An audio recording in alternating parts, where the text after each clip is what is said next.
तव्हां ॾाची ॿुधायो नथा। हुन मुक़दमो कयो ऐं बादशाह जी दरबार में इहो फ़ैसिलो आयो। उन दौर जा बादशाह फ़ैसिले खां अॻु बि मानी खाराईंदा हुया, पूरो राज भाग मानी खाए पियो। हिन टिनि जे अॻियां बि दावत लॻी, मानी लॻी। जीअं मानी हिननि जे अॻियां लॻी त मानी खे ॾिसी हिकिड़े चयो त हीअ मुर्दनि जा हॾ आहिनि, मां न खाईंदुसि। ॿिए चयो त गोश्त हराम आहे, हराम गोश्त ऐं खारायो हुजे, मां न खाईंदुसि। टे चयो खाराइण वारो शिकारी जो पुटु आहे। सभिनी जे साम्हूं जॾहिं इहो हिननि बयानु कयो त इहा ॻाल्हि बादशाह ताईं पहुती। बादशाह खे ॾाढो गुस्सो आयो त उहे माण्हू जंहिंजो मां फ़ैसिलो करण वारो आहियां, जेके ॾाची जा चोर आहिनि, उहे मुंहिंजी मानी जे लाइ, मुंहिंजे दावत नामे जे लाइ हू ईअं चई रहिया आहिनि।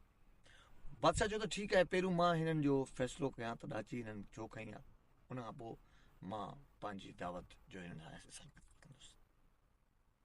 बादशाह सलामत हिननि खां चवणु लॻो त तव्हां जॾहिं पारपता बि उहे ई ॾियो पिया जेके हुन ॾाची में आहिनि,